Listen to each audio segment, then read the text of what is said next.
श्री परमात्मने नमः। ओम वासुदेवाय नमः। ओम व्यासदेवाय नमः। ओम जगन्नाथदासाय नमः। हे माँ सरस्वती तमे कंठरे बस, माँ कंठरे बस। अतिबड़ी जगन्नाथ दास रचित श्रीमद्भागवत महापुराणर एकादश स्कंधर नवम अध्याय आज पाठ करिबा। एही अध्याय रे अवधूत दत्तात्रेय अजगर ठारू पिंगला बेसिया पर्यंत 9 गुरुଙ୍କ कथा वर्णना करा जाइछि। तो आसंतु वर्तमान यार प्रथम भाग रे यार पद्यांतरी एवं द्वितीय भाग रे यार व्याख्या सुनिबा। नवम अध्याय। नवमे गुरु अजगर आदिक शिक्षा समाचार। अवधूत उवाच। आनंदे कहे अवधूत शुण हे जदु नृपनाथ। सकल स्थाने मुहि भ्रमे मुथाए अजगर धर्मे। स्वर्ग नरक बेनि बाणी मु एहा एक धर्मे जानी। एणु मो दुख सुख एक समेदे खई सर्वलोक। आहारे भल मंद नाही जे स्थाने जेमंत मिलई। आहारे भल मंद नाही जे स्थाने जेमंत मिलई। एहार प्रकृत अर्थ कौन आमे टिके जानिबा। एही उक्ति को केही केही जिह्वा लालसा चरितार्थे निज इच्छा अनुरूप स्थल रे प्रयोग करी मद्य मांस आदि अपवित्र द्रव्य भक्षण रे दोष नाही बोली कहिथांती। मात्र एठारे एही उक्तिर उद्देश्य हैला अजाचक वृत्ति रे जीवन यापन करिबा। आहार निमंते कौनसी प्रचेष्टा न करी एवं स्वाद और अस्वाद न बाची प्रारब्ध अनुसारे यथालब्ध आहार रे संतुष्ट हेबा ही एही प्रतिपाद्य विषय। संतोषे कर इ आहार एणे भी चार नाही मोहर। अल्प बहुते संतोष न मिले करे उपवास। कर्मक क्षण देह सहे अरण्ये अजगर प्राय। समम नई दुख सुख अंतरे नुहई विमुख।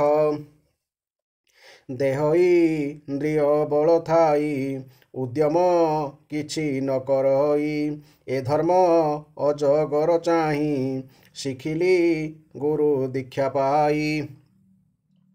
एणु प्रसन्न चित्त मोर स्वभावे निर्मल शरीर।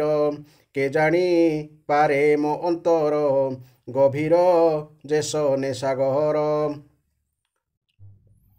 बरसा समय रे नदी समूहे बहंती आछादी। से जेन्हे मिलंते जलधि तेणे हे नुहई ना बोधि। ग्रीष्मे नहे हानि तार सर्वदा सम सेहु नीर। से रूपे जान मुहि मने हानि वृद्धि भाव न घेने। तेणु मु नारायण पर नाही भी सय आशा मोहर। एहास मुद्रु शिक्षा पाई साधई शिष्य भाव होई। शिष्य भाव बोही विष्णुर माया मोह कल्प कपटे होई स्त्री रूप। जगमोहिनी देव माया घेन जे सने विद्यु छाया। तारूपे न करिब संग अनले जे सने पतंग। संजोगे करे प्राणनाश एणु नो हिब ता विश्वास। पतंग तहु एहा जानी गुरु वचन परिमाणी। स्त्री संगम करी दूरे निश्चिंते भ्रमई संसारे। एबे हो शुण नृपवर गुरु हर मधुकर। अल्प अल्प ग्रास करी जाबत देह मात्र धरी। अल्प अल्प ग्रास करी अर्थात कौन साधु सन्यासी माने गृहस्थ मानक ठारू मधुकर बा महुमाछी परी अल्प अल्प भिक्षा ग्रहण करुथवारु सेमानंकर एतादृश वृत्ति को माधुकरी वृत्ति कुहाଯାଏ। एपरी वृत्ति द्वारा गृहस्थ मानक उपरे अधिक भार पड़े नाही एवं भिक्षुक काहारी प्रति आसक्ति मध्य हुए नाही। अन्यथा गोटिए मात्र पद्मरे आसक्त भ्रमर रात्रि आगमन हेतु पद्म मध्य आबद्ध होइजिबा परी जिह्वा लालसावशत जड़े गृहस्थर अन्न ग्रहण कले जति सांसर्गिक मोहरे पड़ी भ्रष्ट होइजिबो। जाबत आहुरी तार उपदेश पाइम मन हेला तोहस से सर्व पुष्पे बसुथाई केवल सार मात्र ग्राही मोहिष कल ग्रंथमान विचार करी हाते पूर्ण जे सर्व सार आत्मा हिते से कथा घेनु थाए चिते जेबामी लई भिक्षा अन रात्रे करई भोजन गतआ गत कुन पांचे पाणी दर पात्रे संचे धने मो नाही प्रयोजन एणु दरिद्र मो जीवन धन अर्जने जार आस निरते सुख दुख प्रास न करी सुख भोगदान धन संचय रात्र दिन निरते करई संचय पापी कृपण दुराशय आनेह रही तार धने मधु संचयी माछि जेने न देई न खाई संचयी ताहार मुखे अग्नि देई मधुभ खई नहीं आन तेणु से गुरु मराजन काष्ठपी तुली स्त्री रूपे थोइब जतिंक समीपे जतिए तार रूप चाही चरण अग्रे जेबे छुई मनम अंथई ताहांकर जेणुम मथ सुख घर जड़े पा शाण प्राय मजे गजब धन जेन्हे गजे। यार अर्थ कौन हाथी धरिया पाई लोके एक विशाल गात खोली ता उपरे काठीगुटा घोड़ाई देइथांती एवं ता उपरे कागज प्रस्तुति रे तियारी माई हाथीटे ठिया करिथांती ताहाको देखि अंडीरा हाथी कामासक्त होई आसी गातरे पड़ी जाए। एणुकु जर भाव जानी गुरु बचन परिमाणी संगन करी स्त्री मेले एकाभ्र मई मही तले एणुका मिनी संग तेजी ज्ञाने बु लई चक्षु बुहुजी शुणसु चिते नृपवर मधुहा ऋषे गुरुमार मधुहा ऋषे गुरु मोर मधुम खिका पुष्पसार नेईर खई निज घर बिनाऊ द्यमे मधुहारी भुंजई बड़े ताहा करी भुंजई बड़े ताहा हरी ए रूपे गृही दुख पाई अर्णव्यंजन रखे नहीं अतिथि आसी भुंजे ताहा एमंते मगुरु मधुहा जेथिब बन चरमते चितन देव ग्राम्य गीते। ग्राम्य गीतर अर्थ विश्व भोग संबंधी संगीत बा चर्चा।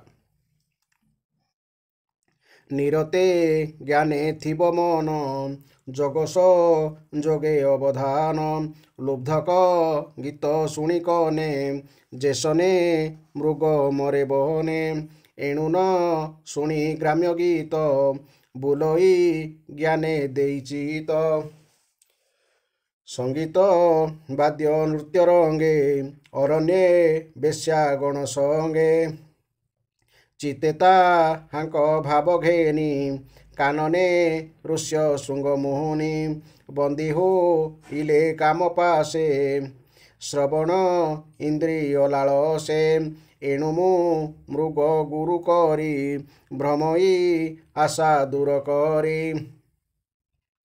ଜିହ୍ୱାମ ଧୁର ରସ ପାଇ ଲାଳସେ ଛାଡ଼ି ନ ପାରଇ ମୃତ୍ୟୁଲ ଭଇ ଲୋଭେ ତେଣେ ମିନ ବଡ଼ିସି ଥୋପେ ଜେନେ। ବଡ଼ିସି ଅର୍ଥାତ୍ ମାଛ ଧରା ବଂଶୀ କଣ୍ଟାକୁ ବଡ଼ିସି ବୋଲି କୁହାଯାଏ। ଜିହ୍ୱାକୁ ବର୍ଜି ଇନ୍ଦ୍ରଗଣ ଜିହ୍ୱାକୁ ବର୍ଜି ଇନ୍ଦ୍ରିଗଣ ହେଳେ ତ ଜିଣି ପାରେ ଜନ ଏ ବୋଲ ବୁଝିଣ ଯେ ପ୍ରାଣୀ ଯେବେ ଜିହ୍ୱାକୁ ପାରେ ଜିଣି ତେବେ ଜି ନଈ ଇନ୍ଦ୍ରିଗଣ ସେ ପ୍ରାଣୀ ନିଶ୍ଚେ ନାରାୟଣ ଏଣୁ ସେ ମିନ ଗୁରୁ ମୋର ଏବେ ହୋ ଶୁଣ ନୃପବର ପୂର୍ବେ ଯେ ବିଦେହ ନଗରେ ପିଙ୍ଗଳା ବେଶ୍ୟା ଥିଲା ଘରେ ତାହାର ଧର୍ମ ମୁଁ ଆଚରି ବୁଲଇ ଗୁରୁ ଶିକ୍ଷା କରି ଶୁଣ ନୃପତି ସାବଧାନେ ପିଙ୍ଗଳା ବେଶ୍ୟା ଏକ ଦିନେ ଧନୀ ପୁରୁଷ ସୁତ ମେଳେ ସଂକେତ କଲା କାମ ଭୋଳେ ସଲଜେ ଯାଇ ତାର ପାଶ ବୋଲଇ ମୋର ଗୃହେ ଆସ ଅନ୍ୟ ପୁରୁଷେ କାର୍ଯ୍ୟ ନାହିଁ ତୋ ସଙ୍ଗେ ବିହରିବି ମୋହି ବହୁତ ଧନ ଦେବ ମୋତେ ଏମନ୍ତ ଭାଳି ଲୋଭ ଚିତେ ଧନେ ବ୍ୟାକୁଳ ତାର ଚିତ ଏମନ୍ତେ ରବି ହେଲା ଅସ୍ତ ସୁବେଶ କଲା ନିଜ ଦେହି ବସ୍ତ୍ରଭୂଷଣ ଗନ୍ଧ ଦେଇ ଅତି ସୁନ୍ଦର ତନୁ ବେଶେ ଦ୍ୱାରେ ବସିଲା ତାର ଆସେ ତିମିର ପ୍ରକାଶିଲା ନିଶି ତାହାର ଦ୍ୱାରେ ଲୋକେ ଆସି ଅଳପ ଧନ ଦେଲେ ଆଣି ସମତ ନ କଲା ତରୁଣୀ ପଥେ ଯେ ଆତ ଜାତ ଜନେ ତାହାଙ୍କୁ ନିରେଖି ନୟନେ ଘରୁ ବାହାରି ଦ୍ୱାରେ ମିଳି ପଥକୁ ଚାହଁଇ ନିରୋଳି ପୁଣି ଶୁଣଇ ବାକ୍ୟ ଜେଣେ ଧନିଅ ଇଲା ପ୍ରାୟ ମଣେ ରଜନୀ 10 ଦଣ୍ଡ ଗଲା ଏମନ୍ତେ ଚିନ୍ତଇ ପିଙ୍ଗଳା ନିଶ୍ଚୟ ଧନବନ୍ତ କେହି ପ୍ରବେଶ ହେବ ମୋର ତହିଁ ଏମନ୍ତେ ବସି ନିଜ ଦ୍ୱାରେ କ୍ଷଣ କ୍ଷଣକେ ପଶେ ଘରେ ଏ ରୂପେ ଧନର ଉଚାଟେ ଉନିଦ୍ରେ ବୁଲେ ଛଟପଟେ ପୁଣି ଭାଳଇ ଦୁଃଖ ମନେ ଧନିକ ନଇଲା କେଶନେ ସଂକେତ କଲା ମୋର ସଙ୍ଗେ ଧନେଶୁ ରତି ସୁଖ ରଙ୍ଗେ ଏବେ ସେ ନଇଲା କି ପାଇଁ କିବା କାରଣ ତାର ହୋଇ ଏମନ୍ତେ ମନ ତାକୁ ଦେଇ ଭାଳଇ ନିଜ ଦ୍ୱାରେ ରହି ଅନ୍ତରେ କରଇ ବିଚାର ପୁଣି ପଶଇ ନିଜ ଘରେ ବାହାରେ ପୁଣ ପୁଣ ଅସ୍ଥିରେ କରଇ ଭ୍ରମଣ ରଜନୀ ଅର୍ଦ୍ଧ ଭୋଗ କଲା ଧନୀକୁ ନ ଦେଖି ପିଙ୍ଗଳା ସୁବେଶ ତନୁ ଥିଲା ସାଜି ନିରାଶେ ସର୍ବଗଲା ଭାଜି ନିଶ୍ୱାସ ଛାଡ଼ଇ ଉଚ୍ଚରେ ଦୁଃଖେ ବସିଲା ନିଜ ଦ୍ୱାରେ ଦେଖତା ହାର ପୂର୍ବ ଭାଗ୍ୟ ଚିତେଉ ପୂଜିଲା ବୈରାଗ୍ୟ ତେଣୁ ସେ କଲା ମନ ସ୍ଥିର ଅନ୍ତରେ କରଇ ବିଚାର ପିଙ୍ଗଳା ଉବାଚ ଦେଖ ମୋ ହର ମୋହ ଜାଲ ଅଜ୍ଞାନେ ବଞ୍ଚିଲି ମୁଁ କାଳ ସର୍ବନାଶିଲି ଧନ ଲୋଭେ ନାରୀ ସ୍ୱ ଭାବେ କାମ ଭାବେ ଅସାଧୁ ପୁରୁଷଙ୍କ ମେଳେ କାନ୍ତର ଭାବେ କାମ ଭୋଳେ ରମିଲି ଧନେ ଦେଇ ମନ ଧିକଏ ମୋହର ଜୀବନ ନିକଟେ ଅଛି ମୋର ଭର୍ତ୍ତା ସର୍ବସ ପଦ ସୁଖଦାତା ଅନାଥ ନାଥ ଜନହିତା ମୁକତି ଗତିର ବିଧାତା ଯେ ନିତ୍ୟ ପୁରୁଷରତନ ତାହାଙ୍କ ଦୂରେ ଥୋଇ ମନ ରମିଲି କୁପୁରୁଷ ସଙ୍ଗେ ଅଜ୍ଞାନ ମୋହର ତିରଙ୍ଗେ ବୁଦ୍ଧି ମୋହର ଦୁଷ୍ଟ ଅତି ବିପାକ ଫଳେ ହୀନ ଗତି ବିପାକର ଅର୍ଥାତ୍ ଦୁର୍ଭାଗ୍ୟ ବଞ୍ଚିଲି ତୁଚ୍ଛ ଜନମେଳେ ପୂର୍ବପାତକ କର୍ମ ଫଳେ ବୃଥାତା ପିତ ହେଲି ମୁହିଁ ସ୍ଥିରିଲ ଅମ୍ପଟେ ଭାବ ବହି ଅର୍ଥତୃଷ୍ଣାରେ ହୋଇ ମତ ଏ ଦେହ କଲି ମୁଁ ବ୍ୟର୍ଥ ଅସ୍ତିପି ଜରା ଚାରିପାଶେ ଛାଉଣି ନଖର ମକେଶେ ଶିରାଶି କୁଳି ଗଣ୍ଠି ଯୋଖି ଚର୍ମରୁ ଧୀର ମାଂସ ଲେପି ଏକାୟା ଘରେ ବାସ ମୋର ନିରତେ ବହେ ନବଦ୍ୱାର ଏହା ମଧ୍ୟରେ ମଳମୂତ୍ର ସମ୍ପୂର୍ଣ୍ଣ କଫ ବାତ ପିତ ଦୁର୍ଗନ୍ଧ କୃମି ଲାଳ ନାଡ଼ି ଅଶେଷେ ରୋଗେ ଛନ୍ତି ବେଢ଼ି ଏମନ୍ତ ଘରେ ମୋତେ ଥୋଇ ଯେ ଗୁରୁ ଗଲା ଶିକ୍ଷା ଦେଇ ସେ ଗୁରୁ ବାକ୍ୟ ନ ପ୍ରମାଣି ଏ ଘରେ ମୁହିଁ ଦୋଚାରୁଣୀ ବିଦେହ ନଗରରେ ଥାଇ ମୋ ପରି ମୂଢ଼ କେହି ନାହିଁ ଆତ୍ମାକୁ ଦିଅନ୍ତି ଯେ ହରି ତାତନୁ ଆନ ଇଚ୍ଛା କରି ମୋ ପ୍ରାଣ ନାଥ ଅଛି ପାଖେ ମୁହିନ ଦେଖଇ ପ୍ରତ୍ୟକ୍ଷେ ସୁହୃଦ ସର୍ବଜୀବ ଆତ୍ମା ନିର୍ଲେପ ନିର୍ଗୁଣ ମହାତ୍ମା ପ୍ରିୟ ଆନନ୍ଦ ସୁଖଦାତା ଘରେ ମୋ ଥାଉ ନିଜ ଭର୍ତ୍ତା ତୁଚ୍ଛ ପୁରୁଷ ସଙ୍ଗେ ରମି ମୁହି ହୋଇଲି ପଥଶ୍ରମୀ ନିଷ୍ଫଳ ମୋହର ଜୀବନ ଅଜ୍ଞାନେ ଗଲା ଏତେ ଦିନ ଏ ଦେହେ ବସେ ନାରାୟଣ ସେ ହରି ଛାଡ଼ି ମୂଢ଼ପଣ ଯେ ଦେହେ ଅଛି ନାନା ରୋଗ ତା ସାଙ୍ଗେ କଲି ରତିରଙ୍ଗ ମର୍ତ୍ତ୍ୟମଣ୍ଡଳେ ଜନ୍ମ ହୋଇ ଦେବତା ହୋଇଲେ ମରଇ ଯାବତ ଅଛି ମୋହ ପାଶ ତାବତ ପିଣ୍ଡ ହୁଏ ନାଶ ଯାବତ ଗୋବିନ୍ଦ ଚରଣ ଏ ଜୀବ ନ ପଶେ ଶରଣ ତାବତ ଆତ୍ମା ନହେ ସୁଖୀ ନିରତେ ତାପତ୍ରୟେ ଦୁଃଖୀ ଏମନ୍ତ ମନେ ବିଚାରିଲା ଆନନ୍ଦେ ଶିରେ କର ଦେଲା ବୋଲୋଇ ଧନ୍ୟ ଆଜ ଦିନ ମୋତେ ପ୍ରସନ୍ନ ଭଗବାନ ଧନ୍ୟ ମୋହର ପିତା ମାତ ଯେଣୁ ବଇ ରାଗ ଜ୍ଞାନ ଜାତ କୃଷ୍ଣର ଅଭୟ ଚରଣ ଆଜ ହୁଁ ପଶିଲି ଶରଣ ସକଳ ଆଶା ଦୂର କରି ଭାବେ ସେ ବିବିନର ହରି ଏକାନ୍ତେ ଭ୍ରମି ବନୁବନ ଭଜିବି ଅଭୟ ଚରଣ ଜଳପ ବନ ମୋ ଆହାର ସନ୍ତୋଷେ ରଖିବି ଶରୀର ଜନ୍ତୁଏ ଭବ କୂପେ ପଡ଼ି କୃଷ୍ଣ ଭକତି ଦୂରେଡ଼ି ଜନ୍ମିବ ବଞ୍ଚିତ ଏ ଶରୀରେ ପଡ଼ନ୍ତି ଦୁଃଖ ମହାଘୋରେ ବଞ୍ଚିତ ଅର୍ଥାତ୍ ଠକିଯାଇ ବା ପ୍ରତାରିତ ହୋଇ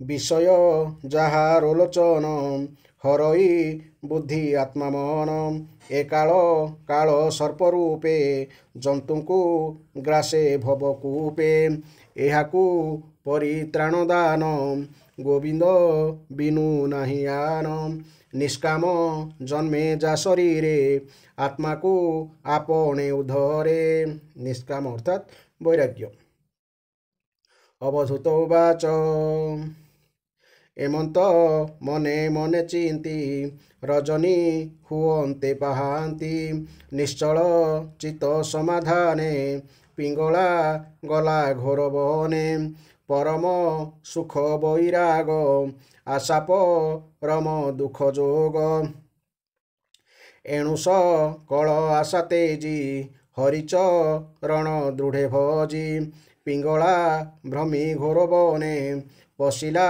ଶ୍ରୀହରି ଚରଣେ ଏଣୁ ପିଙ୍ଗଳା ଗୁରୁ ମୋର ଶୁଣ ହେ ଯଦୁ ନୃପବର ବୋଲୋଇ ବିପ୍ର ଜଗନ୍ନାଥ ଯେତେ କହିଲେ ଅବଧୂତ ଶ୍ରୀ ଏକାଦଶ ଭାଗବତେ ଗୀତେ କହିଲି ଜନହିତେ ଅଳପ ହୀନ ବୁଦ୍ଧି ମୋର ଏଣୁ ଜ୍ଞାନ ମୁଁ ପାମର ନ ଜାଣେ ସମୁଦ୍ରର ଗତି ହସ୍ତେ ମନ୍ଥଇ ମୂଢ଼ମତି ସେବଇ ସୁଜନ ପୟର ଏ ଦୋଷ କ୍ଷମା କର ମୋହର ସୁଜନେ ମୋର ପ୍ରାଣ ବନ୍ଧୁ ଏଣୁ ତରିବି ଭବ ସିନ୍ଧୁ ଇତି ଶ୍ରୀମଦ୍ଭାଗବତେ ମହାପୁରାଣେ ପରମହଂସ ସହିତାୟଂ ଏକାଦଶ ସ୍କନ୍ଧେ ଯଦୁରାଜା ବଧୂ ସମ୍ବାଦେ ପିଙ୍ଗଳାପେକ୍ଷାନଂ ନାମ ନବମଧ୍ୟାୟ। ବର୍ତ୍ତମାନ ଏହି ଅଧ୍ୟାୟର ଆମେ ବ୍ୟାଖ୍ୟା ଶୁଣିବା। ଅବଧୂତ ଦତ୍ତାତ୍ରେୟ କହିଲେ, ହେ ରାଜନ, ଦେହଧାରୀ ଜୀବ ସ୍ୱର୍ଗ ଓ ନରକ ଉଭୟରେ ଇନ୍ଦ୍ରିୟ ଜନିତ ସୁଖ ଦୁଃଖ ଅନୁଭବ କରିଥାଏ। ବିନା ଇଚ୍ଛା ବା ବିନା ପ୍ରଯତ୍ନରେ ଦୁଃଖ ଯେପରି ଆସେ, ସୁଖ ମଧ୍ୟ ସେହିପରି ଆସେ।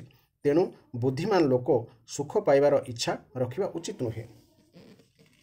ତାହାପରେ ଅଜଗରର ଦୃଷ୍ଟାନ୍ତ ଦେଇ ସେ କହିଲେ, ଆହାରେ ଭଲ ମନ୍ଦ ନାହିଁ ଯେ ସ୍ଥାନେ ଯେମନ୍ତ ମିଳଇ ସନ୍ତୋଷେ କରଇ ଆହାର ଏଣେ ବି ଚାର ନାହିଁ ମୋହର ଅଳପେ ବହୁତେ ସନ୍ତୋଷ ନ ମିଳେ କରେ ଉପବାସ। ତେଣୁ କାହାରିକୁ କିଛି ନ ମାଗି ଯୋଗୀକୁ ଉତ୍କୃଷ୍ଟ ନିକୃଷ୍ଟ ଅଳ୍ପ ବହୁତ ଯାହା କିଛି ଆହାର ମିଳିଯିବ ସେତିକି ଖାଇ ଅଜଗର ପରି ଉଦାସୀନ ଭାବରେ ରହିବା ଉଚିତ। କିଛି ଦିନ ପର୍ଯ୍ୟନ୍ତ ଖାଦ୍ୟ ନ ମିଳିଲେ ମଧ୍ୟ ସେ ଖାଦ୍ୟ ପାଇଁ ପ୍ରଯତ୍ନ କରିବା ଉଚିତ ନୁହେଁ। ସବୁ ପ୍ରାରବ୍ଧର ଫଳ ବୋଲି ଜାଣି ସେ ଅଜଗର ପରି ନିଶ୍ଚେଷ୍ଟ ରହିବା ଉଚିତ। ଓଜ ଅର୍ଥାତ୍ ମନୋବଳ, ସହ ମାନେ ଇନ୍ଦ୍ରିୟ ବଳ ଏବଂ ବଳ ବା ଶାରୀରିକ ବଳ, ଏପରି ତିନି ପ୍ରକାର ବଳରେ ଯୁକ୍ତ ହୋଇ ମଧ୍ୟ ଇନ୍ଦ୍ରିୟର କାର୍ଯ୍ୟ କରିବାର କ୍ଷମତା ଥାଇ ମଧ୍ୟ ସେ ଶୋଇ ରହିବା ପରି ନିଶ୍ଚେଷ୍ଟ ଅବସ୍ଥାରେ ପଡ଼ି ରହିବା ଉଚିତ। ତାପରେ ସମୁଦ୍ରର ଦୃଷ୍ଟାନ୍ତ ଦେଇ କହିଲେ, ମୁନି ସମୁଦ୍ର ପରି ପ୍ରସନ୍ନ ଓ ଗମ୍ଭୀର ହେବା ଆବଶ୍ୟକ।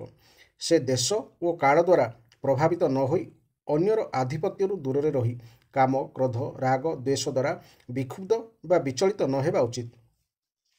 ସେ ଅନନ୍ତ ଅପାର ସାଗର ପରି ନିଶ୍ଚଳ ଓ ଶାନ୍ତ ହୋଇ ରହିବା ଉଚିତ।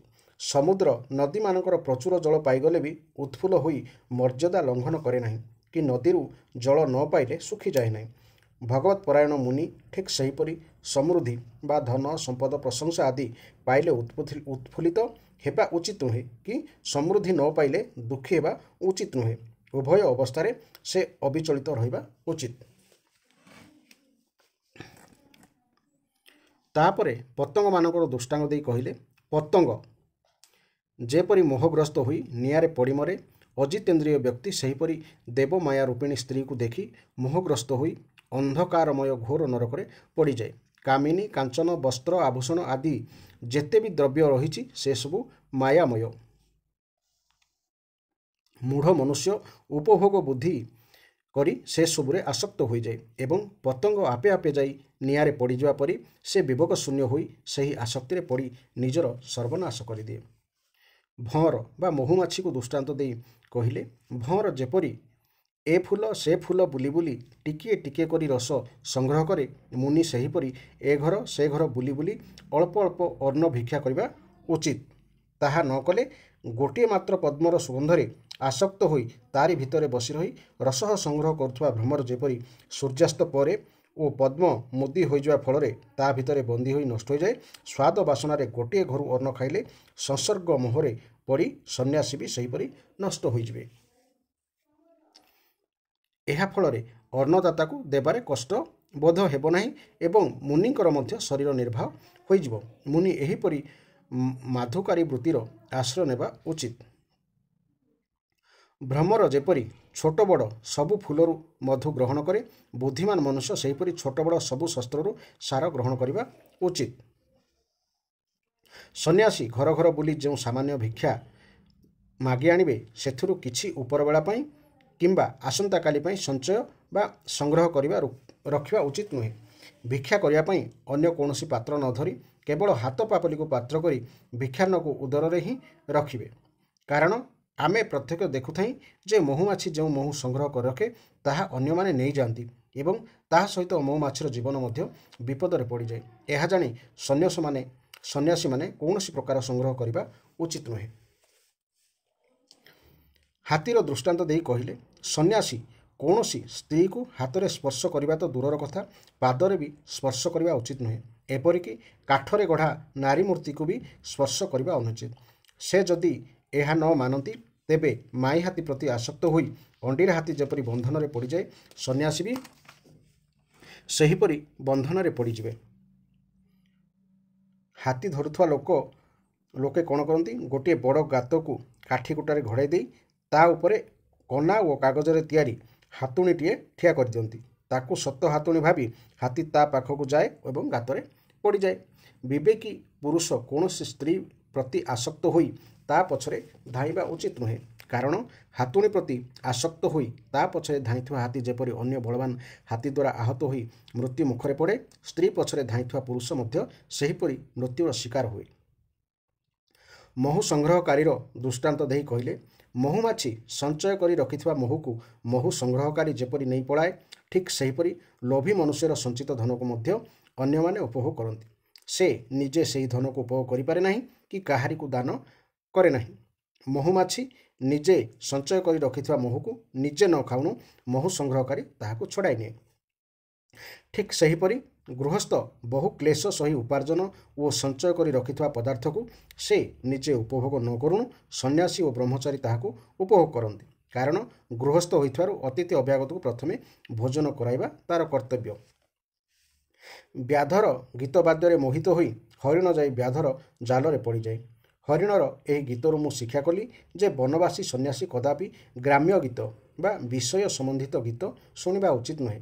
ଗ୍ରାମ୍ୟ ଗୀତ ପ୍ରତି କାନ ଦେଲେ ସେ ହରିଣ ପରି ସଂସାର ବନ୍ଧନରେ ପଡ଼ିଯିବେ। ଆପଣ ତ ଜାଣିଥିବେ ଯେ ଯେଉଁ ହରିଣ ଗର୍ଭରୁ ଜନ୍ମ ହୋଇଥିବା ଋଷ୍ୟଶୃଙ୍ଗ ମୁନି ସ୍ତ୍ରୀମାନଙ୍କର ଗୀତ ବାଦ୍ୟ ଓ ନୃତ୍ୟ ଆଦିରେ ଆକର୍ଷିତ ହୋଇ ସେମାନଙ୍କ ପାଖରେ ବଶ୍ୟ ଓ ସେମାନଙ୍କ ହାତର ଖେଳନା ହୋଇଗଲେ। ଏଥର ମାଛର ଦୃଷ୍ଟାନ୍ତ ଦେଇ କହିଲେ, ବଂଶୀ କଣ୍ଟାରେ ଲାଗିଥିବା ଥୋପ ଗିଳି ଦେଇ ମାଛ ଯେପରି ପ୍ରାଣ ହରାଏ, ନିଜ ରସନାକୁ ବା ଜିଭକୁ ସଂଯତ କରି ନଥିବା ଅବିବେକୀ ମନୁଷ୍ୟ ସେହିପରି ରସନାର ଦାସ ହୋଇ ମୃତ୍ୟୁ ମୁଖରେ ପଡ଼ିଯାଏ। ଉପବାସ ପାଳନ କରି ବିବେକୀ ପୁରୁଷ ନିଜର ଅନ୍ୟ ଇନ୍ଦ୍ରିୟମାନଙ୍କୁ ଶୀଘ୍ର ସଂଯତ କରିଦେଇ ପାରନ୍ତି, କିନ୍ତୁ ସେଥିରେ ରସନା ଇନ୍ଦ୍ରିୟ ବଶୀଭୂତ ହୋଇଯାଏ ନାହିଁ। ଭୋଜନ ବନ୍ଦ କରିଦେଲେ ଏବଂ ରସନା ଅଧିକ ପ୍ରବଳ ହୋଇ ଉଠେ। ଯେ ପର୍ଯ୍ୟନ୍ତ ରସନେନ୍ଦ୍ରିୟ ବଶ କରାଯାଏ ନାହିଁ ସେ ପର୍ଯ୍ୟନ୍ତ ଅନ୍ୟ ସବୁ ଇନ୍ଦ୍ରିୟଙ୍କ ଉପରେ ବିଜୟ ପ୍ରାପ୍ତ କରି ମଧ୍ୟ ମନୁଷ୍ୟ ଜିତେନ୍ଦ୍ରିୟ ହୋଇପାରେ ନାହିଁ। କିନ୍ତୁ ଯଦି ରସନେନ୍ଦ୍ରିୟକୁ ବଶ କରି ଦିଆଗଲା ତେବେ ଜାଣନ୍ତୁ ଅନ୍ୟ ସବୁ ଇନ୍ଦ୍ରିୟ ବଶ ହୋଇଗଲେ। ହେ ରାଜନ, ପ୍ରାଚୀନ କାଳରେ ବିଦେହ ନଗରୀ ମିଥିଳାରେ ପିଙ୍ଗଳ ନାମରେ ଜଣେ ବେଶ୍ୟା ରହୁଥିଲା। ମୁଁ ତାଠାରୁ ଯାହା ଶିକ୍ଷା ଗ୍ରହଣ କରିଛି ତାହା କହୁଛି, ମନ ଦେଇ ଶୁଣନ୍ତୁ। ସେ ତ ସ୍ୱେଚ୍ଛାଚାରିଣୀ ଥିଲା, ରୂପ ମଧ୍ୟ ଥିଲା। ଥରେ ରାତିରେ କୌଣସି ପରପୁରୁଷକୁ ଆକର୍ଷିତ କରି ନିଜର କେଳି ଗୃହକୁ ନେଇଯିବା ନିମନ୍ତେ ସେ ସୁନ୍ଦର ବସ୍ତ୍ର ଓ ଆଭୂଷଣ ପିନ୍ଧି ସାଜସଜା ହୋଇ ନିଜ ଦାଣ୍ଡ ଦୁଆର ପାଖରେ ବହୁ ସମୟ ଧରି ଠିଆ ହୋଇ ରହିଲା। ତାର ତ ଧନ ପାଇବାର ଲାଳସା ଥିଲା, ତେଣୁ ସେହି ବାଟ ଦେଇ ଯେକୌଣସି ପୁରୁଷ ଆସୁଥିଲା ଉକ୍ତ ଧନଲୋଲୁପା କାମିନୀ ତାକୁ ଦେଖି ଭାବୁଥିଲା, ଏ ନିଶ୍ଚୟ ଜଣେ ଧନୀ ଲୋକ ହୋଇଥିବେ। ଟଙ୍କା ପଇସା ଦେଇ ମୋତେ ଉପଭୋଗ କରିବା ପାଇଁ ଏ ଲୋକ ଆସୁଛନ୍ତି। ପଥିକ ତାର ନିଜ ବାଟରେ ଚାଲିଯିବା ପରେ ନିଜର ଭାବଭଙ୍ଗୀ ଦେଖାଇ ଅନ୍ୟମାନଙ୍କୁ ପାଲରେ ପକାଇ ଜୀବିକା ଅର୍ଜନ କରୁଥିବା ସେହି ବେଶ୍ୟା ସେ ଆଡ଼କୁ ଆସୁଥିବା ଅନ୍ୟ କୌଣସି ଦ୍ୱିତୀୟ ଲୋକକୁ ଦେଖି ଭାବୁଥିଲା, ଇଏ ମୋରି ପାଖକୁ ହିଁ ଆସୁଛନ୍ତି, ଇଏ ମୋତେ ବହୁତ ଧନ ଦେବେ।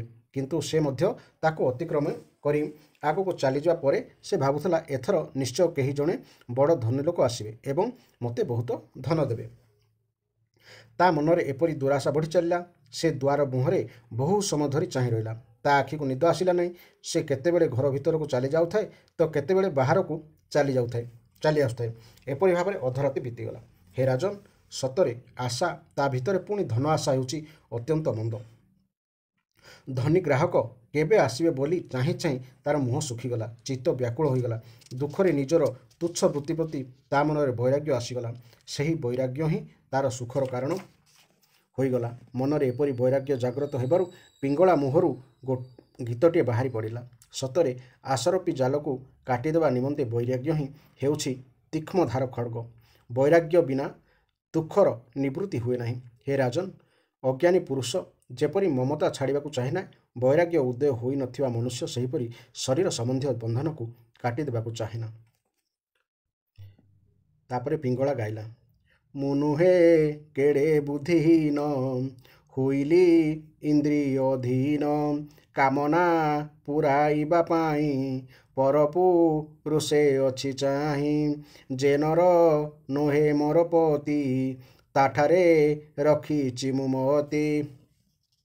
ମୋ କାନ୍ତ ଶାଶ୍ୱତ ରୂପରେ ଅଛନ୍ତି ସଦା ମୋ ପାଖରେ, ସେ ସୁଖ ପ୍ରଦାନ କରନ୍ତି, ଲକ୍ଷ୍ମୀପତି ବି ସେ ଅଟନ୍ତି, ସେ ଥାଉଁ ହୃଦୟରେ ମୋର, ମୁଁ ନୁହେଁ କେଡ଼େ ମୂର୍ଖ ଘୋର, ତାକୁ ନ ରସି ଚାହେଁ ଆନେ, ଅସମର୍ଥ ଚେ ଭୋଗଦାନେ, ଯେ ଦିଅନ୍ତି ଦୁଃଖ ବ୍ୟାଧି ଭୟ, ଶୋକ ସନ୍ତାପ ପୁଣି ମୋହ,